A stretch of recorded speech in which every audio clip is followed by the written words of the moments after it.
बालेश्वर जिला औपदा ब्लॉक रायराम चंद्रपुर पंचायत केन्दुपदा पड़ियारे सर्वजनीन दोल महोत्सव अनुष्ठित हो जाइछि।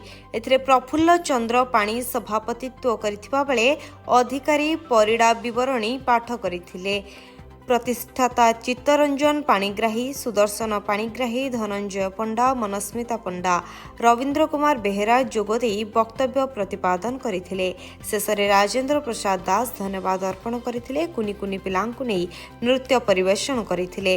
उक्त दोल यात्रा रे 40 रु अधिक राधाकृष्ण विमान उपस्थित रही एही माटी को पवित्र करथिले। एही अवसर रे अंचलवासी माने सहाय्य सहयोग करथिले।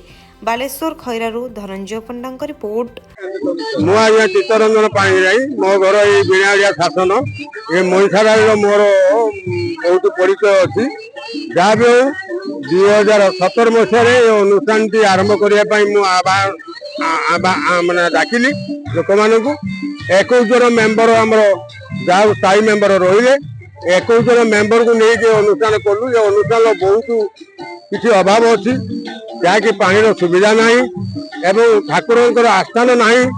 जहाँ बहुत कष्ट दुर्दिन अवस्था ये अनुष्ठान बचाई आम प्रचेषा। मुझे अनुरोध करी सरकार तरफ किसी अनुदान मिले एवं निश्चित भाव ये सांस्कृतिक कार्यक्रम बढ़ अनुष्ठान बढ़ लोक सुसंपर्क आध्यात्मवाद बहुत उन्नति हम मु आशा करुँगी। ठाकुर दयारू ये सरकार यार विचार करूँ। मु श्री अधिकारी परिड़ा मईसाराली दोल मेलन उत्सव साधारण संपादक। ए अंचल आज्ञा एक आदिवासी अधिष्ठित अंचल। एटे शिक्षा दीक्षार अभाव रही गमनागमन सांस्कृतिक कार्यक्रम भी एटारे बहुत कष्ट आम करूँ। एटी लोक मानकर सांस्कृतिक कार्यक्रम विशेष आध्यात्मिक कार्यक्रम विशेष ध्यान धारण नाला।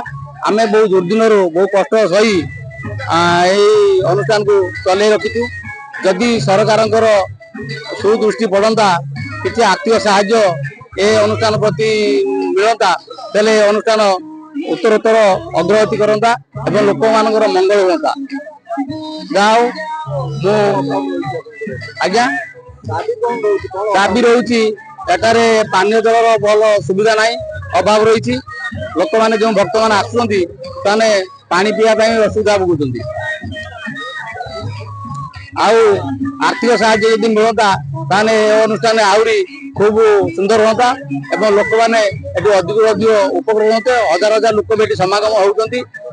लोक मान रास्ता भी टे भल नहीं जगह दी जगह क्षति होती।